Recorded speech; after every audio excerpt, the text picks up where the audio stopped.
Mana reaksi Pak Haji nih Pak Haji? Somasi apa? Persoalannya somasi apa? Sama Pak Haji. Ya enggak, somasinya tuh dia menyampaikan apa? Karena menyebut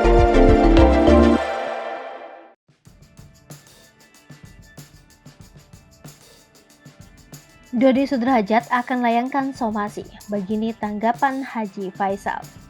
Baru-baru ini pihak Dodi Sudrajat akan layangkan somasi kepada besannya Haji Faisal.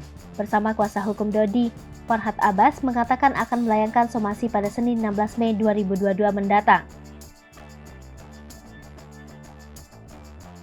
Menanggapi hal tersebut, ayah mendiang Bibi Andriansyah, Faisal mengatakan dirinya hanya menanyakan asuransi yang sudah cair, sebab Faisal mengaku ikut mendatangi asuransi tersebut.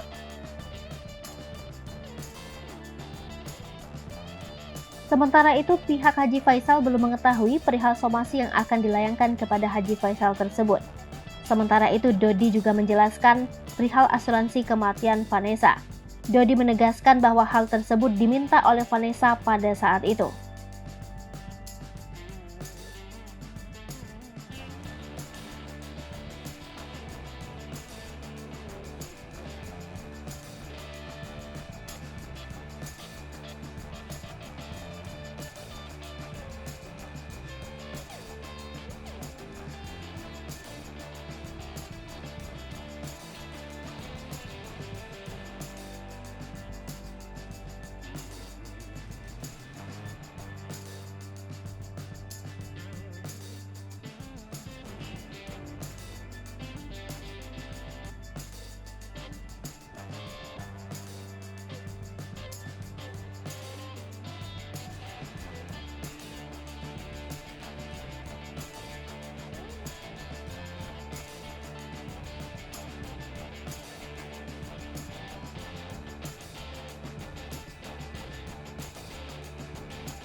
Hai pemirsa Sri Popo TV, jangan lupa komen, like, dan subscribe, serta tonton terus berita-berita terupdate lainnya ya.